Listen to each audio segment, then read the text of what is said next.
प्रिय विद्यार्थियों, आज हम सभी हिंदी व्याकरण के अंतर्गत पद परिचय का अध्ययन करेंगे। 5वें भाग का 4 भागों में हमने संज्ञा, सर्वनाम, विशेषण और क्रिया का अध्ययन किया। आज 5वें भाग में हम सभी क्रिया विशेषण का अध्ययन करेंगे। तो आइए सबसे पहले इसकी परिभाषाओं पर विचार करें कि जो अविकारी का मतलब जो लिंग वचन आदि के आधार पर परिवर्तित न हो, यानी वे अविकारी शब्द जो क्रिया की विशेषता बताते हैं उन्हें हम क्रिया विशेषण कहते हैं। अगर साधारण शब्दों में बात करें, यानी क्रिया की विशेषता बताने वाले शब्द, यानी क्रिया की विशेषता बताने वाले शब्दों को हम क्रिया विशेषण कहते हैं। जैसे राम धीरे धीरे चलता है, चलना एक क्रिया है, तो क्रिया की क्या विशेषता है? धीरे धीरे। वह जोर से खाता है, यानी उसके खाना एक क्रिया है, तो उसकी क्या विशेषता है? जोर से। यहाँ पे कुछ उदाहरण दिए हुए हैं, जैसे लिखना, तो लिखना एक क्रिया है, इसकी विशेषता है सुंदर।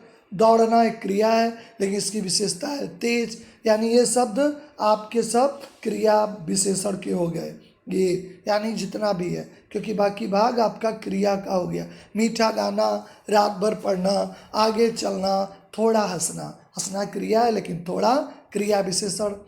आगे आगे चलना, चलना क्रिया है, पर आगे आगे क्रिया विशेषण है।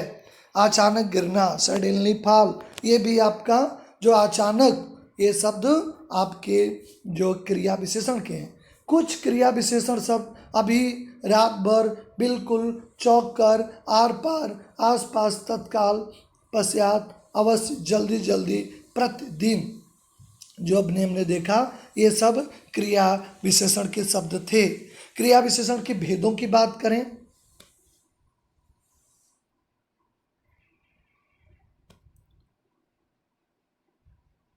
क्रिया विशेषण के भेदों की बात करें तो क्रिया विशेषण के 4 भेद होते हैं। कालवाचक, स्थानवाचक, परिमाणवाचक और होता है रीतिवाचक। इस प्रकार आप चारों देख रहे हैं, 4 होते हैं। कालवाचक क्रिया विशेषण, स्थानवाचक क्रिया विशेषण, परिमाणवाचक और रीतिवाचक। आइए हम एक एक का अध्ययन करें, क्योंकि परीक्षा में जब भी पद परिचय पूछेगा तो आप बता देंगे इन चारों में से कि कालवाचक है, स्थानवाचक है, या परिमाणवाचक है, या रीतिवाचक है।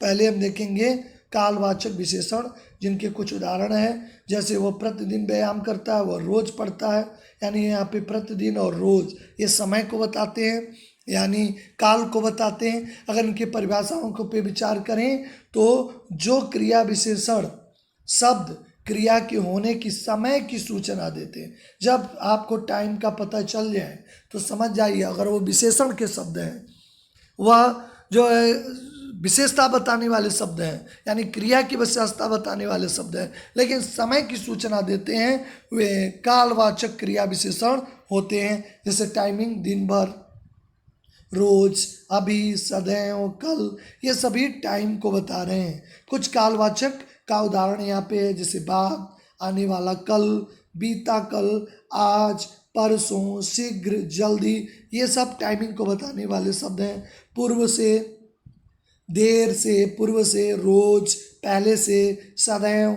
अक्सर, बार बार, कभी नहीं, ये सब टाइमिंग को बताते हैं। कई बार, दिन भर, रात भर, लगातार। अभी तक जितने आपने यहाँ पे उदाहरण देखे, ये सभी टाइमिंग को बताते हैं, काल को बताते हैं, समय को, यानी क्रिया की ऐसे विशेषता बताने वाले शब्द जो समय का निर्धारण करते हैं, उन्हें हम कालवाचक क्रिया विशेषण कहते हैं। आशा है कि आपको पहला समझ में आ गया।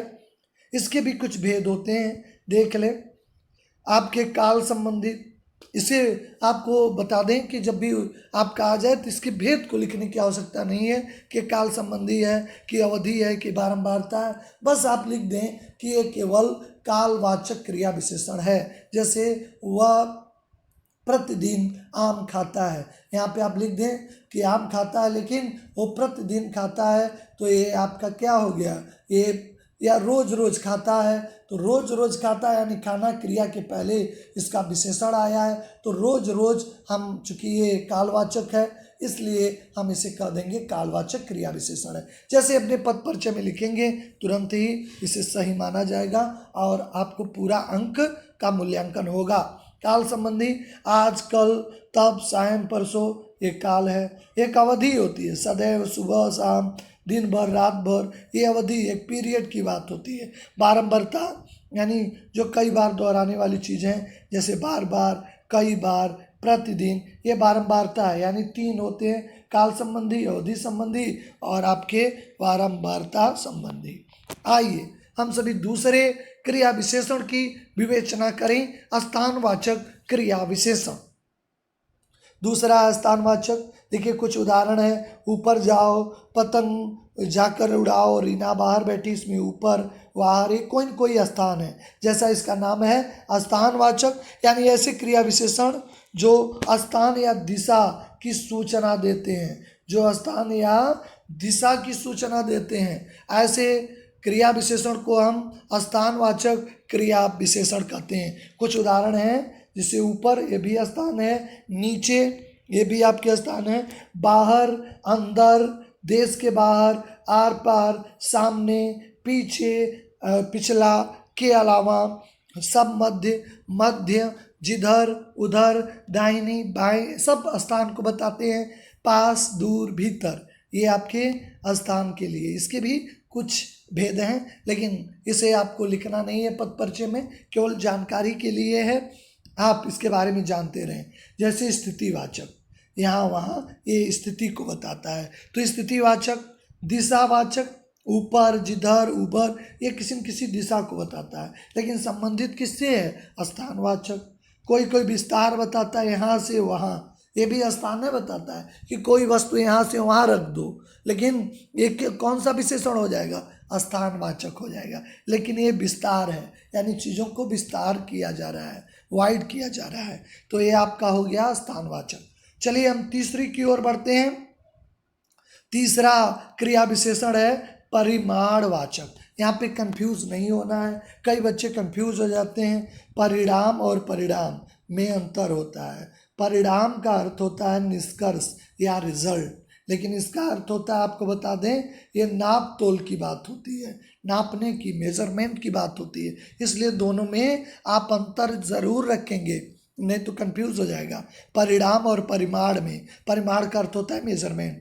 उतना खाओ, देखिए मात्रा पता चल रहा है, उतना खाओ जितना आवश्यक है, उतना जितना आ गया तुरंत लिख लेंगे परिमाणवाचक क्रिया विशेषण। खाने की बात हो रही है, मैंने अपने पूरे कपड़े रख लिए, लेकिन पूरे कपड़े, उतना, जितना, पूरा, ये सब परिमाणवाचक क्रिया विशेषण है। यानी जो क्रिया विशेषण शब्द क्रिया की मात्रा अथवा उसके परिमाण की सूचना देते हैं, यानी वो परिमाणवाचक क्रिया विशेषण कहलाते हैं। अधिक, थोड़ा, कम, ठीक, लगभग, तनिक, उतना, जितना, बारी बारी। कुछ उदाहरण भी हैं, देखिए इसमें कैसे मात्रा पूर्ण से, थोड़ा, पर्याप्त, अधिक, इन सभी शब्दों से आपको मात्रा का ही पता चल रहा है। उतना, जितना, इतना, कम, अत्यंत, काफ़ी, ये सब मात्रा ही बता रहे हैं। खूब, काफ़ी, लगभग, कम, थोड़ा थोड़ा, बारी बारी से, ये सब मात्रा के ही बारे में बता रहे हैं। इसके कुछ भेद भी हैं।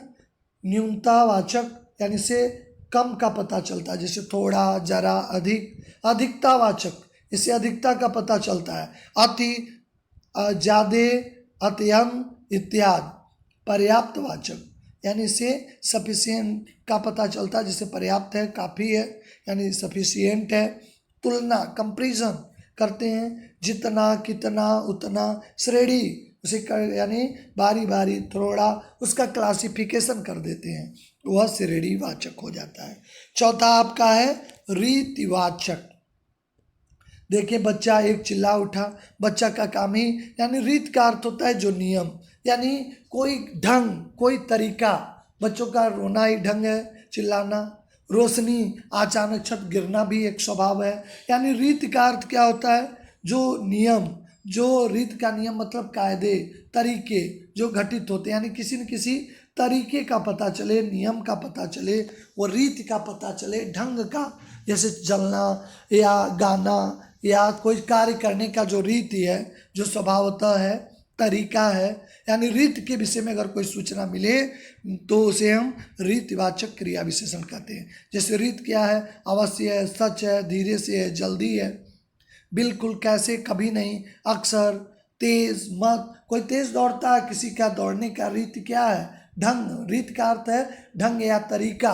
किसी का तेज है, किसी का कम है, तो तेज शब्द क्या है, कोई कोई रीति है, तो इसलिए इसे रीतिवाचक कहेंगे। कुछ उदाहरण है यहाँ पे देख लें। वस्तुतः, अवश्य, लोग ज़्यादातर उपयोग करते हैं। शायद, ये लोगों का रीत है। संभवतः, क्यों, कहाँ, कैसे, ये सब लोग प्रश्न पूछते ही हैं। मत करो, सहसा, ध्यानपूर्वक, सुखपूर्वक, शीघ्र, हाथों हाथ, अचानक, अकस्मात, इसके भी कुछ भेद हैं जिस पे हम विवेचना कर लें। अवश्य, जरूर, वास्तव में, निसंदेह। अनिश्चयवाचक में शायद, बहुधा, संभवतः, प्रायः, कदाचित, ये आपके अनिश्चय हैं। प्रश्न भी रीतिवाचक से पूछे जाते हैं। क्यों हो गया, कैसे हो गया, यानी क्यों हो गया, ये प्रश्नवाचक हैं। निषेधवाचक नहीं, मत। विधिवाचक यानी कोई विधि है, उसका करने का ढंग है। सहसा, सुखपूर्वक, ध्यानपूर्वक। आकस्मिकतावाचक, अचानक, अकस्मात, एक एक आदि। इस तरह आपने आज अध्ययन किया कि क्रिया की विशेषता बताने वाले जो शब्द हैं वह क्रिया विशेषण हैं। ये 4 प्रकार के होते हैं जिनका अभी आपने यहाँ पे देखा।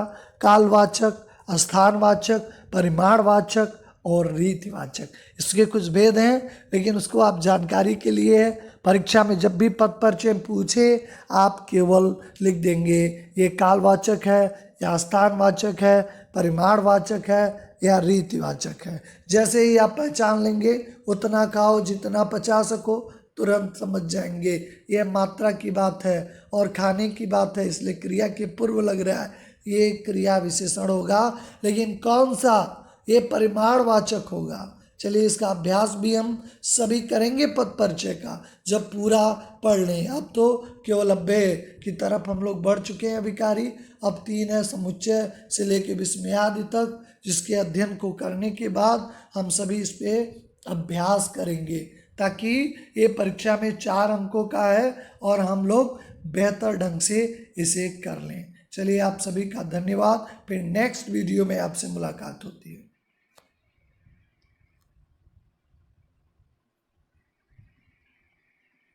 हिंदी उत्कर्ष चैनल को आप लाइक और सब्सक्राइब करें ताकि आपको नई वीडियो का अपडेट मिलता रहे और आप अपने ज्ञान का अर्जन करते रहें।